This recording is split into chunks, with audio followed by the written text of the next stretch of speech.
Welcome back to the channel, my friends. Warhammer Man Studios. I'm Warhammer Man, and today we're going to be doing some final preparation for the incoming Dark Angels. This video is sponsored by CMO Games. More on that later. So Games Workshop put out a little article here on Warhammer Community comparing the Sons of the Lion, which Dark Angels hero should lead your army.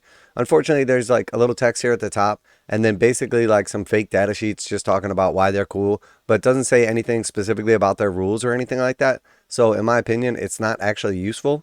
So I went ahead and snapped a couple pictures of the actual data cards from the new Codex and figured we'd go through and make our own even better video about which of these characters should be in or leading your army, depending on what you're going for. Some of their strengths, some of their weaknesses, and what builds are ideal for them. So getting started, first off, we've got Lionel Johnson. And now keep in mind, before we get into the nitty gritty here, you should always build your army however you want. You should take the characters you like. You should use the playstyle you enjoy or the models that you have. But if you're trying to be like tactical or want to have like some kind of strategy in the army building phase, it's going to help to put you on point. So first we've got Lionel Johnson. So obviously he is a Primarch. He's an absolute beast. He's got move 8, toughness 9. He's got a 2-up save and a 3-up invulnerable save. One of the few models in the game. He's got 10 wounds, leadership 5 up, and he has OC 4, which is pretty nice. So I think a lot of people are sleeping on the Lion. I've been hearing a ton about how he got nerfed, etc. But the fact of the matter is, he is really good. So right off the bat, his core abilities are Deep Strike and Fights First. Fights First is absolutely amazing. That means anytime anyone is in combat with him at all, unless he charged them and they also have Fights First, he will always get to attack first. He also has Deep Strike, which is absolutely amazing because you can pop up wherever you need him. Unfortunately, rolling a 9 on the charge is not particularly good. Even with a command point reroll, your average roll is going to be 7. So the probability of getting a 9 is pretty low. So the last thing you want to do is just pop up, go for a charge, miss it, and then be standing there. But obviously there's a new stratagem, Rapid Ingress, and that lets you drop in at the end of your opponent's movement phase. So after your opponent moves on the second turn forward, everything's in position and they're getting ready for their shooting phase. You can decide for one command point to drop in the Lion. So you could very easily just pick behind a piece of terrain where he's out of sight. Suddenly your opponent can't do anything about it because they've already moved. And then you're in position for your next turn. Which means instead of trying to pop up and do a 9-inch charge, you could pop up, say, like 12 inches away from something. So there's no way they can charge you. You're out of line of sight, so you can't be shot. And then on your turn, you're going to get to move 8 inches. And you're going to have somewhere around like a 4-inch charge. Now, obviously, this depends on what's going on the table. But it's a very, very good strategy, a very strong strategy, and one that is massively overlooked. So keep that in mind when you see this Deep Strike Fights First ability paired with Rapid Ingress for a single command point. The Lion is an absolute force to be reckoned with, because the last thing somebody wants is this guy in their back lines or harassing them while you're getting the objectives. So that being said, you have Oath of Moment, which is really good. And then you have Primarch of the First Legion, which means in your command phase, you're going to pick one of the abilities on the left here. So we have Primarch of the First Legion, All Secrets Revealed. I think this is probably the best one, especially if you're using the Deep Strike ability. Once per turn, when your opponent targets a unit from their army with a stratagem, but before the stratagem's effects are resolved. If that unit is within 12 of this model, you gain 1 command point, and that enemy unit must take a Battle Shock test.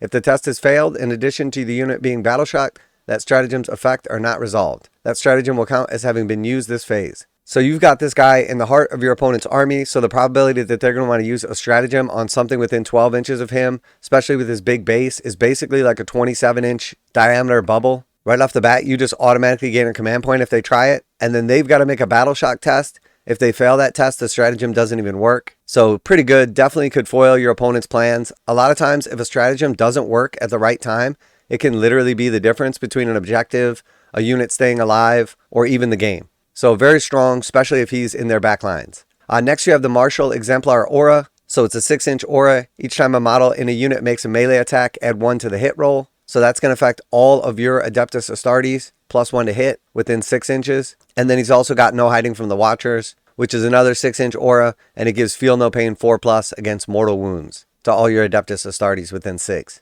So the second two are a little situational. Obviously, if you've got a bunch of guys around him, you can either protect them from mortal wounds or give him +1 to hit in melee. Now, he's already hitting on 2, so he's not going to benefit from that one, but you can give him, obviously, that protection from mortal wounds as well. But regardless, those Primarch abilities are amazing. But you need to know when you're going to need each of them, and keep in mind you're doing it at the beginning of your command phase, so it's going to last for the entire turn. Next, we have the Emperor's Shield. It's not bad. Obviously, the best part about it is the 3-up invulnerable save, but each time a melee attack is allocated, on an unmodified saving throw of 6, the attacking unit suffers 1 mortal wound. So he basically just has like a 15% chance to bounce back a mortal wound to the attacker if you roll a 6 on the save. So it's more of a novelty than anything. And then we have Dark Angel's Bodyguard. This is really powerful. While this unit is within 3 inches of one or more friendly Adeptus Astartes infantry units, this model has lone operative ability. So that means as long as there's someone else within 3 inches, an infantry squad, it could be Terminators, it could be Intercessors, whatever. Unless your opponent is within 12 inches of the lion, they cannot target him. So that means that you don't technically have him joined to a squad, but you're able to stop him from being targeted and even eliminate things like precision as long as you have some infantry nearby. So keep that in mind, as that is a very powerful ability. So now checking out his weapons. So he has the Arma Luminous, and it has 2 different pistol profiles. And because it's a pistol, it means that he can shoot it in close combat, and he can always shoot both profiles. So there's a bolt and a plasma. They're both range 12. The bolt pistol is 4 attacks, ballistic seal 2, strength 4, -1, 2 damage. So a pretty powerful bolt pistol. And then the plasma pistol is 2 attacks, ballistic seal 2, strength 8, -3, 2 damage. And there's no actual overcharge. It's just basically always overcharged. So with 6 shots from these 2 pistols at 12-inch range in combat, and then also outside of combat, very, very strong pistol profiles. Should definitely be picking up some Space Marine equivalents every turn with these. And then obviously his most powerful abilities and what makes him the best is the melee weapons. So Fealty has a strike profile with lethal hits or a sweep profile with sustained hits 1. So the strike profile is 8 attacks, hitting on 2s, strength 12, -4, 4 damage. And keep in mind with lethal hits and Oath of Moment, there's no reason he should be missing with any of these. And on average, he's probably going to get 1 or 2 auto wounds just while he's making his attacks. At strength 12 against characters, vehicles, anything, he's probably going to be wounding on somewhere from a 3 to a 5. A 5 on like a big knight, a 3 on like your typical vehicle, a 2 on like most characters. And at -4 AP, almost anything's going to be on its invulnerable save if it has one. And at damage 4, he should be doing around 20 damage on average to something. So very, very powerful. And then with his Fealty Sweep, sustain hits 1. So 16 attacks, you're going to reroll your misses. So you're probably going to get somewhere around like 18 to 20 hits with this. At strength 6, you're going to be wounding most smaller targets on a 3. And at -3 AP, they're probably going to be on like a 6-up save, maybe an invulnerable if they have one. 1 damage each. Again, this dude is going to be dishing out a ton of damage. Very, very powerful. You can use him very strategically, and with the Fights First ability, unless he's charging another unit that has Fights First, he will always fight first, even when charged. So very strong, very powerful, and I know a lot of people have been talking about how he got nerfed and he's not good now. I think with Rapid Ingress and his abilities, he is absolutely amazing. This dude, in my opinion, should always be in your army. Alright, so next we have Azrael. I think Azrael is arguably one of the best characters in the game. He's about 100 points. He's move 6, toughness 4, 2-up save, 4-up invulnerable, 6 wounds, leadership 6+, OC 1. His core ability is leader, which means he's going to be able to join Assault Intercessors, Blade Guard Veteran, Hellblasters, Infernus, Inner Circle Companions, Intercessors, Stern Guard Veterans, or Tactical Squads. So the most important thing is figuring out what you want to do with him. And I'll tell you exactly what I want to do with him. We're going to go straight to his Master Tactician ability. At the start of your command phase, if this model is on the battlefield, you gain a command point. So every turn at the beginning of your command phase, you get a command point. So 5 turns in the game, this guy gives you 5 free command points throughout the game. You're normally going to get 10, so he basically increases your command points by 50%. So the most important thing for him is to get some kind of use out of him other than the command points, but I just want to keep him alive until the last turn. So next we're going to go to his Supreme Grand Master ability. While this model is leading a unit, weapons equipped by models in the unit have sustained hits 1 ability, so that's going to be good on anything for shooting or combat. 6s get you an extra hit. But we're going to go down to the Lion Helm, and that's going to help us decide where this guy belongs. Models in the Bearer's unit have a 4+ invulnerable save. In addition, once per battle, in any phase, the Bearer can summon a Watcher in the dark. When it does, until the end of the phase, models in the Bearer's unit have the Feel No Pain 4+ against mortal wounds. So once per game, for one phase, everybody in his unit has a 4-up against mortal wounds, but most importantly, whatever unit he's attached to is going to get a 4-up invulnerable save.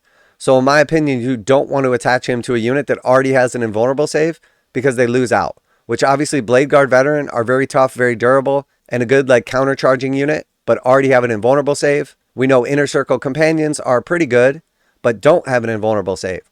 So in my opinion, you attach this guy to an Inner Circle Companion squad, and he's looking really good to sit back on your back lines, stay safe, countercharge anything that comes near him, and give you that command point bonus. And then later on, you can use him a little more strategically, maybe use him as a trade piece once you've gotten all those command points. Now, he could be good with Assault Intercessors, Stern Guard Veteran, or Infernus Marines, Hellblasters. Don't get me wrong, there's tons of other places you could put him. But for me, the most important thing is keeping him alive and getting those command points throughout the game. So his actual weapons are really good. He has the Lion's Wrath, Anti-Infantry 4+, Devastating Wounds, Rapid Fire 1, 24-inch range, 2 attacks, Ballistic Skill 2. It's Strength 8, -3, 2 damage. So again, it's like a plasma gun that's always overcharged with Anti-Infantry Devastating Wounds. So very strong. And then with the melee weapon, the Sword of Secrets, Devastating Wounds again, 6 attacks, Weapon Skill 2, Strength 6, -4, 2 damage. And keep in mind, because he's granting sustained hits to his own unit, he's going to have that as well as the Devastating Wounds. So very strong with -4 AP. He's going to also complement other melee units that don't have that really high AP. So again, he's going to go really well with Inner Circle companions. So I think overall he should be run with either 3 or 6 companions. He should be kept safe throughout the game, giving you those extra command points, maybe taking a couple sniper shots, maybe used as like more of a defensive or countercharge piece, but a threat that doesn't need to take part in the majority of the battle. Very strong. And again, I think he should always be in your army.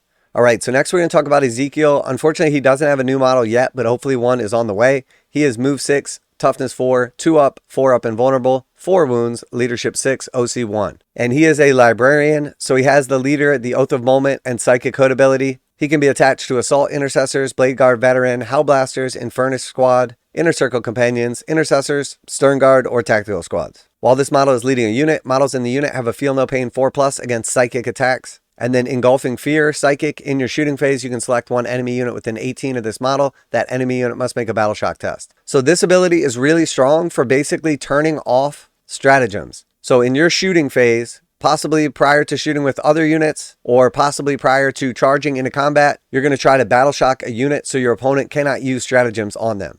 So if they have a specific unit that they regularly use stratagems to make it harder to wound them, or to give them a better invulnerable save if it's a knight, or possibly going to do like a command reroll, you have the ability to basically force them to take a Battle Shock test and potentially turn off their ability to use stratagems. So it's very good in certain scenarios. Then we have the Book of Salvations. While this model is leading a unit, add 1 to the attack characteristic of melee weapons equipped by models in that unit. When this model is destroyed, each friendly Adeptus Astartes unit within 6 must make a Battle Shock test. So it's bad when he dies, because everybody within 6 that's friendly has to take a Battle Shock test, but he's always going to grant +1 attack in melee for his attached unit. So obviously, we looked at the units he could be attached to. We want to attach him to a unit that's going to be doing melee. So I think either Assault Intercessors, Blade Guard Veterans, or potentially companions would be really good. Now, obviously, the problem with the companions is they're not going to have an invulnerable save. So probably Blade Guard Veterans or Assault Intercessors. Assault Intercessors have a lot more bodies. So even without the invulnerable save, a 10-man unit could take quite a bit of damage. But I think Blade Guard Veterans are probably the best place to put him. 3 is going to be good, but 6 is really the way to go. So that way, everybody in the unit's going to have a nice save, including an invulnerable. You're going to have a lot of wounds to get through. They're very good in combat, and then everybody's going to have that extra attack. And then looking at his weapons, so his actual melee weapon is pretty good. Trader's Bane, it's Anti-Chaos 2 up. Psychic, it's 4 attacks. But obviously if he's attached to a unit, it's going to go up to 5 because of the +1. He's hitting on 2s, Strength 6, AP 2, and Damage D3. So pretty good melee, but really his #1 best ability is his Psychic ability and his pistol. The pistol is precision, 12 inches, 1 shot. It's Ballistic Skill 2, Strength 4, -1, 2 damage. So you'll be able to essentially just shoot this straight at a character, which is good, but it's not amazing. But the Mind Wipe Psychic ability is really what makes this guy. So if we use him on Focused, it becomes hazardous, but it gains some abilities also. So you're almost always going to be using Mind Wipe on Focus, which is going to be anti-character 4 up. It's going to be Devastating Wounds, Hazardous, Precision, Psychic. So Precision means you can target characters. So if your opponent has a strong character with a big bodyguard attached to it, or like it's a leader in that unit, you can straight up just shoot at the character. And because it's anti-character, that means when you go to wound that character, regardless of its toughness, a 4 up is going to automatically wound it. So that could be a monster like Guilliman, Azrael, Mortarion, it doesn't matter. As long as they're a character, a 4 up wounds. And because it's Devastating Wounds, that means that if you wound a character with the anti-character ability, it's automatically going to count like you rolled a 6. So it's 12-inch range, 1 shot, hits on 2s, it's Strength 6, but again, we're going to be targeting characters, so it's always going to wound on 4s, and that wound is always going to be devastating, which means the -2 AP doesn't really matter, because it's going to go straight through. And then it's going to do a D6 damage to them. So he basically has a D6 damage sniper rifle that's devastating wounds on a 4. So 50% of the time, he's going to do a d6 damage to whatever character you want within 12. So very, very strong. Definitely awesome. Big fan of this guy. He's a little more situational. He's a little more tactical. But with some Blade Guard veterans or some Assault Intercessors, he can really be a force to be reckoned with for relatively cheap. So I really like this guy. He's not necessarily an auto-include, but there's definitely a place for him, especially if you were already going to have some Blade Guard vets, or you want to do a little jank with this character sniping ability. Let's just hope he gets a new model soon. Alright, so from here on out, the characters are a little less good. So we've got Asmodai next. The model's coming out this Saturday. Move 6, toughness 4, 3 up, 4 up invulnerable, 4 wounds, leadership 5+, OC 1. So he is a chaplain. He's got the leader ability, which means he can go with Assault Intercessors, Blade Guard Vets, Hellblasters, Infernus Squad, Inner Circle Companions, Intercessor Squad, Stern Guard Veterans, or Tactical Squad.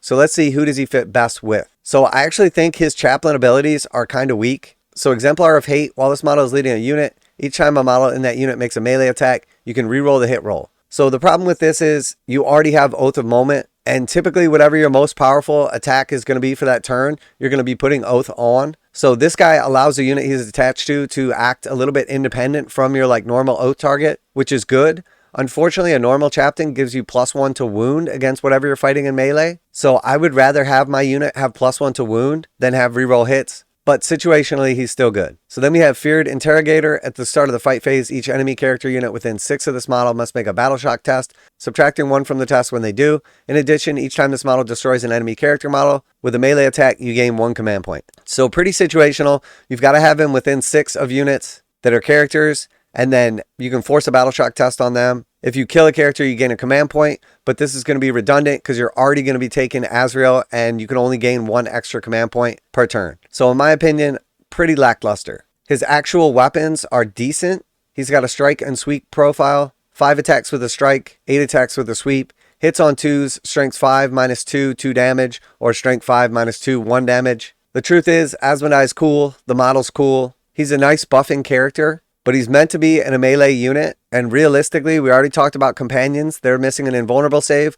We already talked about Blade Guard. So unless you're taking multiple squads of Blade Guard, or you're okay with the companions no invulnerable save, the next best choice is basically Assault Intercessors. So realistically, I think either Assault Intercessors or Blade Guard can get buffed by this guy, but neither one's going to be particularly amazing. So Asmodai, not nearly as good. Now a quick message from today's sponsor. CMO Games has been selling Games Workshop products online for over 20 years. They carry the full line of Games Workshop products, including Warhammer 40,000, Age of Sigmar, Necromunda, Blood Bowl, paint tools, and more. Almost all Games Workshop products are priced at 15% off MSRP. CMO Games takes pre-orders for most Games Workshop products released at their earliest date possible. 12:01 a.m. on Saturday, they go live. Most of these pre-order products are also priced at 15% off MSRP. CMO Games offer free shipping in the US 48 with an order of $50 or more. Their customer service is top-notch and they ship most orders within 24 hours. Visit CMOGames.com using the affiliate link in the description and let them know that you heard about CMO Games from Warhammer Man. Now, back to the video. Alright, so next we're jumping over to Belial. He is in Terminator armor, which means he's only going to be able to go with Deathwing Knights, Deathwing Terminator Squad,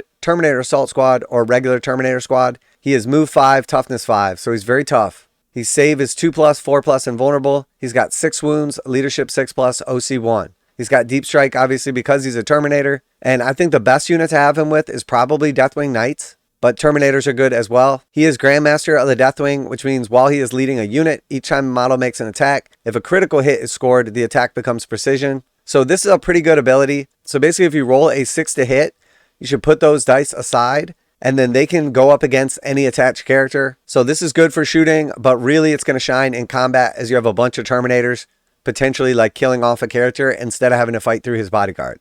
Next we have Strikes of Retribution. Each time a melee attack is allocated to this model, after the attacking unit has finished making its attacks, roll a d6 to a maximum of 6d6 for the attacking unit. On a 4-up, the attacking unit suffers a mortal wound. So the problem here is it's only when it's allocated to this model, which means probably his Terminator squad is already dead, and he's just going to do a couple mortal wounds as you're trying to finish him off. Not bad. Better than the Lion's ability, but not particularly amazing. So then his actual weapons, his Mastercrafted Stormbolter is okay, but obviously he's meant for melee. The Sword of Silence, precision, so he's always going to be able to pick out those characters in melee. Attack 6, weapon skill 2, strength 6, -2, 2 damage. So the -2 is a bit lackluster, but most characters are going to have an invulnerable save, which means even like a Terminator is going to go to a 4-up save. So that's probably all he needs.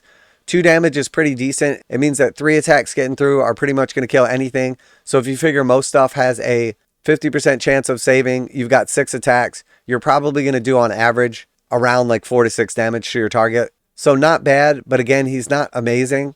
A regular Terminator Captain is going to give you +1 to your charge roll and let you do a free stratagem. You're not going to have all like the fancy precision stuff. But I think overall, he's pretty situational. If you're using him with some Terminators, you should be using him to try to snipe out some characters in melee. So pretty good, but definitely not amazing. All right, next we've got Samael. So obviously he's very situational. You're going to want to use him in a bike army or with a bike squad. He's move 12, toughness 5, 3 up, 4 up invulnerable, 7 wounds, 6 up leadership, and OC 2. So he can be attached to either Outriders or Ravenwing Black Knights. While he's leading a unit, that unit can shoot and charge in a turn in which it advanced. So you can advance and shoot, you can advance and charge. So it's going to really make them mobile, fast, and hit hard. He has a cutoff escape ability, which is pretty cool. Each time an enemy unit, excluding monsters and vehicles within engagement range of this model's unit, is selected to fall back, models in the enemy unit must make a desperate escape test as if their unit was battle shocked. When doing so, if the enemy unit is also battle shocked by other means, subtract 1 from the desperate escape test. So normally, if they weren't battle shocked and had to make that test on a 1 or a 2, a model would die and you roll for each model. But if they're already battle shocked, it's a 50% chance instead of 33. So pretty cool, a little situational. So he's got quite a bit of shooting here, and because he's on a bike, he can shoot everything. But the best weapon is his mastercrafted plasma cannon. It's blast, and it basically is always overcharged without being hazardous. So it's 36-inch range, D3 shots, hits on 2s, strength 8, -3, 2 damage, so pretty good. And then the Raven Sword, sustain hits 2, which means on 6s to hit, he's going to get 2 extra hits. Attack 6, weapon skill 2, strength 6, -3, 2 damage. So he's got that -3 AP, which is nice, and 2 damage. And at strength 6, he's going to be taking some stuff down. And he's definitely going to make whatever unit he's attached to a force to be reckoned with. So pretty good, a little more situational, but if you're taking bikes, there's definitely a place for Samael. So last but not least, for the Dark Angels characters, we have Lazarus. He's pretty good, and there's a place for him at movement 6, toughness 4, 3 up, 4 up invulnerable, 5 wounds, leadership 6, OC 1. He can be attached to Assault Intercessors, Blade Guard Veteran, Inferno Squad, Inner Circle Companions, Intercessor Squad, Stern Guard Veterans, or Tactical Squad. His ability is Intractable Will. While he's leading a unit, each time a model in the unit is destroyed by a melee attack, if that model has not fought this phase, roll a d6. On a 4-up, do not remove it from play. That destroyed model can fight after the attacking unit has finished making its attacks and is then removed from play. So pretty strong ability. Normally you got to pay a couple command points for this, but he grants it for free, so it's definitely cool. This model has a Feel No Pain 3+ against psychic attacks and mortal wounds. Unfortunately, he doesn't give that to the rest of the unit. That's only for him. It is definitely powerful, but again, because it's only for him, it's not nearly as good. And then his Enmity's Edge melee weapon is Anti-Psyker 2+, which again, if you're going up against something like Mortarion or Magnus, someone that's very, very tough, but also a Psyker, wounding them on 2s is definitely awesome. He has 6 attacks, weapon skill 2+, strength 6, -3, 2 damage. So he's going to put most things on their invulnerable save. But at 2 damage a pop, the most damage he can basically do is 12, which isn't bad, don't get me wrong, but it's not amazing. So he's a decent little beat stick. He can definitely hurt some Psychers, but realistically, the Intractable Will, being able to fight on death, is the best thing he has, which would go good on anybody that's meant for combat. So possibly Assault Intercessors, Blade Guard, or Companions. But to tell you the truth, I think he's a little bit lackluster. He does some things good, but doesn't do anything amazing. Definitely a cool model. Definitely a place for him in certain lists, but he's not an auto-include by any means. So that is it for our Dark Angels actual breakdown. So hopefully that got you ready for this weekend. The Dark Angel release, the Codex, the cards, the new models, everything coming out. Now you know what characters you're going to be taking. In my opinion, I guess the Lion isn't an auto-include, but for me he is. But realistically, Azrael should be in any list. And I think you can almost always find a place for Ezekiel as well. After that, depending on what you're taking and what you're going for, the other characters all have a place, but are definitely not an auto-include by any means. I think Lionel Johnson is absolutely amazing and one of the few Primarchs available in the game, so expect to see lots of him. I think using Rapid Ingress with him, you can do some awesome stuff, especially if your opponent's not doing a great job screening him out, or if you have denser cover like Ruins.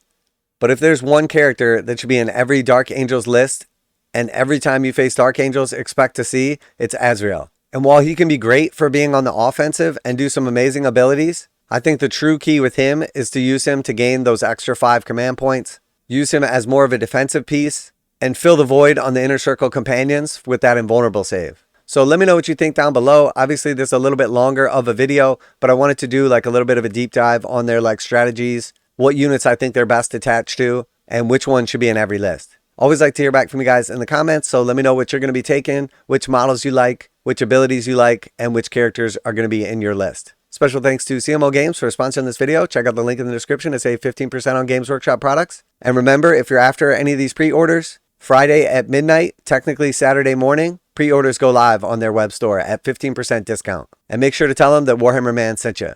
That's it for today. Warhammer Man Studios, I'm Warhammer Man. And you already know I'm fielding the Lion and Azrael in every list. And I'm out of here.